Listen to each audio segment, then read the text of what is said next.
ସାପୁଆ ବଣଭୋଜି ସ୍ଥଳରେ ଏକାଠି ହେଲେ 1994 ମସିହାର ରାସଲ ମାଟ୍ରିକ ପାସ୍ ଛାତ୍ରଛାତ୍ରୀ।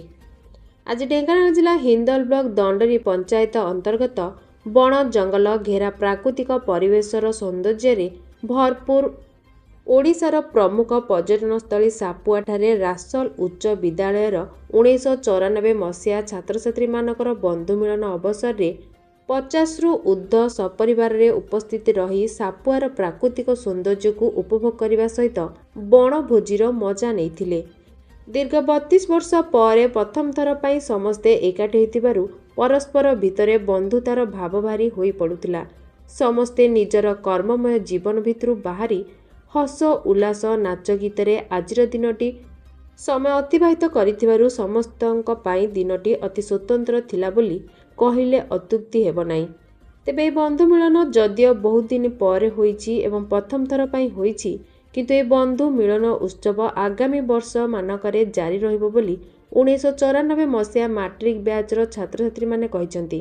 ଆଜିର ଏହି ବନ୍ଧୁ ମିଳନରେ ସରୋଜ କୁମାର ସାହୁ, ରମେଶ ଧର, ଗଦାଧର ସାହୁ, ରମେଶ କୁମାର ସାହୁ, ଅଜିତ ସାହୁ, ନିରଞ୍ଜନ ବେହେରା, କେଶବ ସାହୁ, ତାପସ ରଞ୍ଜନ ମିଶ୍ର, ନିରଞ୍ଜନ ନାୟକ, ରଞ୍ଜନ ଧର, ଅଜିତ ପତି, ଦେବଦତ୍ତ ସାହୁ, ଗଙ୍ଗାଧର ସାହୁ, ଲୁନା ସର, ପ୍ରଦୀପ ପଟ୍ଟନାୟକ, ବବି ଚିନେରା, ସୁଜାତା ପଟ୍ଟନାୟକ, ମିନତୀ ସାହୁ, ନୟନା ସାହୁ, ଲୋଭା ସାହୁ, ଟଙ୍କଧର ସାହୁ, ପରମାନନ୍ଦ ସାହୁ, ବୀରେନ ସାହୁ ଓ ଅଜିତ ନାୟକ ଯୋଗଦାନ କରିଥିଲେ। 94 ବ୍ୟାଚର ସବୁ ସାଙ୍ଗମାନେ ଆଜି ଏଇଠି ଏକାଠି ହେଇଛୁ। 94 ରୁ 26 ଏଇ ଗ୍ୟାପ୍ ଭିତରେ ଆଜି ଆମେ ସମସ୍ତେ ଏକାଠି ମାନେ ସମସ୍ତଙ୍କ କାମ ଇଏ ଛାଡ଼ିକିରି ସବୁ ଏକାଠି ହେଇଛୁ। ଏଇଟା ବହୁତ ଖୁସିର ମାନେ ସମୟ ଆଉ ଦିନ ବି। ଦୀର୍ଘ 32 ବର୍ଷ ପରେ ଆମର 1994 ମସିହାର ବନ୍ଧୁ ଯେଉଁମାନେ ମାଟ୍ରିକୁଲେସନ୍ ପାସ୍ କରିଥିଲୁ ରାସଳ ଉଚ୍ଚ ବିଦ୍ୟାଳୟରୁ, ସେମାନେ ଆଜି ଏକତ୍ରିତ ହେଇଛୁ। ବହୁତ ଖୁସିର ବାତାବରଣ। ସମସ୍ତେ ବର୍ତ୍ତମାନ ବୟସାଧିକ୍ୟ ହେଇଗଲେ ବି ଜୀବନର ଅର୍ଦ୍ଧ ପଥରେ ଅବତୀର୍ଣ୍ଣ ସମସ୍ତେ। ତେଣୁକରି ପିଲା ଛୁଆ ସମସ୍ତଙ୍କୁ କର୍ମଜଞ୍ଜାଳରୁ ସମୟ ବାହାର କରି ଆଜି ଏକତ୍ରିତ ହୋଇଥିବାରୁ ଆମେ ବହୁତ ଖୁସି ଅଛୁ।